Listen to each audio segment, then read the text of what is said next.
ओम नमः शिवाय। नमस्कार। मैं ज्योतिष वास्तु एक्सपर्ट आनंद झा आपको वेद से विज्ञान चैनल पर स्वागत करता हूं। आज हमारे रीति रिवाज से संबंधित विषय लेकर उपस्थित हुए हैं, अर्थात विक्रम संवत 2079 साल के और सन 2022 के पितृपक्ष के अष्टमी तिथि महाअष्टमी महालक्ष्मी व्रत या जीमूत वाहन व्रत या जितिया, इसके विषय में छलफल करने के लिए, चर्चा करने के लिए उपस्थित हुए हैं कि वास्तव में जितिया व्रत किस दिन करना उचित है और क्यों, क्या कारण है, इसके विषय में आज चर्चा करेंगे। तो वास्तव में जीमूत वाहन व्रत या जितिया एक सौभाग्य और पुत्र के सुख के हेतु किया जाता है। स्त्रीगण किया करती है और हमारे हिंदुओं धर्म में बहुत ही महान व्रत के रूप में मनाया जाता है। लोग करती है, स्त्रीगण करती है और ये व्रत एक हठ योग है, क्योंकि यही एक व्रत है जो निर्जला कहा जाता है इसे, और सब लोग निर्जला करती है। निर्जला के साथ साथ उस व्रत दरमियान कुछ भी न करने की और कोई भी ऐसा काज न करने की और कोई भी ऐसा बात न सोचने को कहा गया है जो दूसरे जीव या निर्जीव किसी प्रति अहित हो।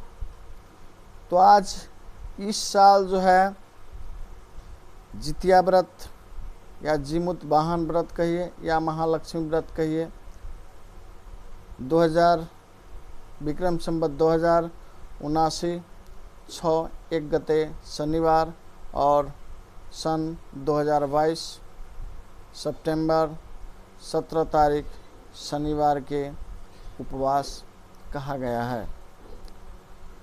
नहा खाए जिसे कहते हैं और पितरों को जो भोजन अर्पण किया करती है स्त्रीगण, वो शुक्रवार के 1:46 उपरांत इंडियन समय अर्थात 2:01 के बाद समय है।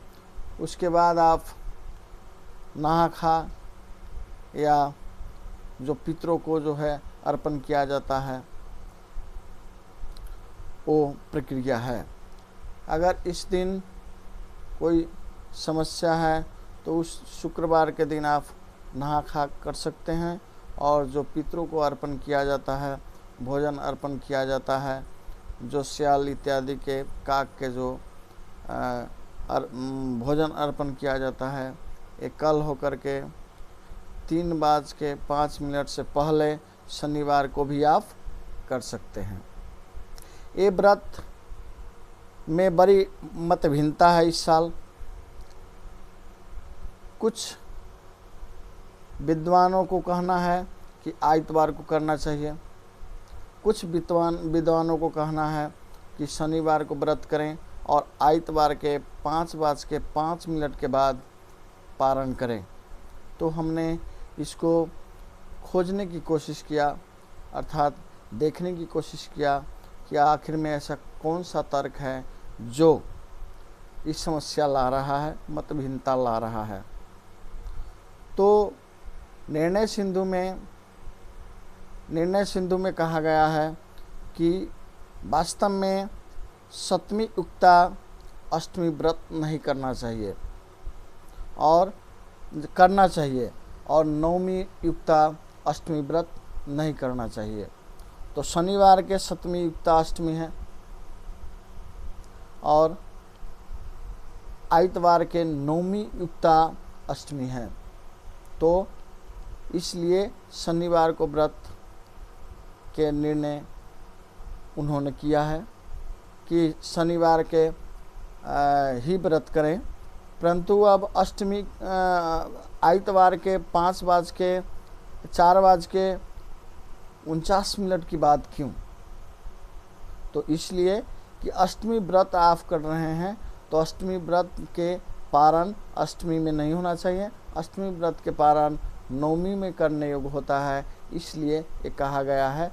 क्योंकि शनिवार के 3:00 के बाद से अष्टमी प्रारंभ है और आइतवार के 4:49 तक इंडियन समय अष्टमी है।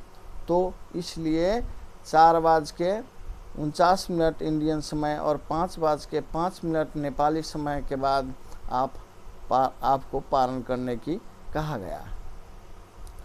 तर्कबुल बात है। अब हमने इसके विषय में कृतिसार में ढूंढा, तो कृतिसार में क्या पाया कि वास्तव में जो प्रदोष व्यापनी अष्टमी व्रत करना चाहिए और नवमी में पारण करना चाहिए। अगर दोनों दिन प्रदोष में हो तो आप दूसरे दिन आप व्रत कर सकते हैं, परंतु अगर पहले दिन ही प्रदोष में हो, दूसरा दिन अगर प्रदोष में अष्टमी तिथि न हो, तो पहले दिन ही व्रत करना चाहिए। कहा गया है अगर किसी भी समय उदय व्यापनी के भी चर्चा किया गया है। जैसे कि अगर वास्तव में दोनों दिन अगर प्रदोष व्यापनी हो, परंतु दोनों दिन प्रदोष व्यापनी हो, तो दूसरे दिन ही व्रत करें। नवमी युक्ता में भी किया जा सकता है, क्योंकि अगर पहले दिन आप व्रत करेंगे तो आपको दूसरे दिन नवमी में पारण करना होगा। और नवमी प्रदोष में अगर दोनों दिन प्रदोष में अष्टमी है तो कल होकर के भी प्रदोष में ही अष्टमी होगा, तो रात्रि में पारण निषेध किया गया है। इसलिए दूसरे दिन व्रत करें और नवमी में पारण करें। इसलिए अब इस सब तर्कों से क्या निकल के आया कि अगर आइतवार को व्रत किया जाए, तो आइतवार के व्रत अगर आप करेंगे तो नवमी युक्ता होगा, जबकि नवमी युक्ता व्रत अष्टमी व्रत मान्य नहीं है। निर्णय में नहीं कहा गया है, वर्जित कर दिया गया है, निषेध कर दिया गया है। तो अगर आइतवार को करेंगे तो नवमी युक्ता व्रत होगा, जो कि जगह जगह पर वर्जित किया गया है। उससे पुत्र के लाभ के बजाय हानि हो सकता है, उसमें ये भी दर्शाया गया है। इसलिए नवमी युक्ता अष्टमी व्रत ना करें, तो करना पड़ा सप्तमी युक्ता। तो सप्तमी युक्ता करने के लिए आपको शनिवार को व्रत करना होगा और शनिवार को सहना होगा। अब कहिएगा, कुछ लोग को कहना है कि भाई शनिवार के 3 बजे के बाद अगर अष्टमी है तो ठीक है, 3 बजे के भीतर में हम भोजन कर लेंगे और बाद में हम भोजन अष्टमी पड़ने के बाद भोजन नहीं करेंगे, ये भी हो सकता है। तो नहीं, क्योंकि जिस दिन आप अगर भोजन कर लिए उस दिन आपको व्रत नहीं हुआ, क्योंकि सुबह में अगर एक बार आप भोजन कर लिए तो फिर उस दिन का व्रत नहीं हुआ। और कल होकर के आइतवार के आप फिर 5:05 में या रात्रि में तो पारण निषेध है, 5:05 में आप पारण करेंगे, तो आप दोनों दिन भोजन कर लिए, तो व्रत कब किए? व्रत तो हुआ नहीं। इसलिए ये तर्क अच्छा नहीं है। अब कुछ लोग के कहना है कि अरे भाई व्रत लोगों को जिलाने के लिए है, शास्त्र लोगों को जिलाने के लिए है, फिर इसमें अगर व्रत किया तो तबीयत अस्वस्थ हो सकता है या विभिन्न किस्म की समस्या आ सकती है। हाँ, ये तो है। तो अब ये समस्या तो है, वाजिब है, सोचना भी वाजिब है, परंतु इसके विषय में हमने बहुत जांच पड़ताल किया, परंतु किसी भी जगह इसको संतुष्टजनक हमको आंसर मिला नहीं, उत्तर नहीं मिला। चाहे वो कीर्तिसार हो या निर्णय सिंधु हो या धर्म सिंधु हो, सब में हमने देखा, परंतु सब में यही तर्क सब है। इसलिए हमने क्या सब देख करके हमने क्या डिसीजन ले पाए हैं कि वास्तव में नहा खाए के विषय में सोचा जा सकता है कि शुक्र के बार के दिन आप नहा खाए कर ले, परंतु लेट के जो है सप्तमी शुरू है, तो आपको लेट 2 बजे के बाद सप्तमी है, तो 2 बजे के बाद में आपको स्नान भोजन करना होगा और पितरों को अर्पण, जो भोजन अर्पण किया जाता है वो अर्पण करना होगा। तो वो शुक्र के भी आपको व्रत जैसा भी हो गया, और शनिवार को करना है, आइतवार को करना है, तो बहुत लंबा हो गया। इसलिए शुक्रवार के समस्या को सोल्व किया जा सकता है कि शुक्रवार को आप नहा खाया कर ले और शनिवार के जो पितृ के जो भोजन देने के काम शनिवार को करे। शुक्र के ओठगन जिसे कहते हैं, रात 3 भाग बीत जाने के बाद सूर्योदय से कुछ देर पहले तक आप शुक्रवार के ओठंगन कर सकते हैं। उस समय को जो पितृ को जो अर्पण किया जा सकता है वो सब आप अर्पण कर सकते हैं। और शनिचर के सूर्योदय होने से पहले अर्थात शुक्र के रात में 3 भाग बीत जाने के बाद आप ओठंगन कर लें, और उस दिन सूर्योदय से कुछ देर पहले तक आपको जे ले सके, जिससे कोई समस्या न हो, वैसा ले लें। और उसी समय दंतमन अर्थात मुख साफ कर लें, दंतमन कर लें, और शनिवार को व्रत रखें।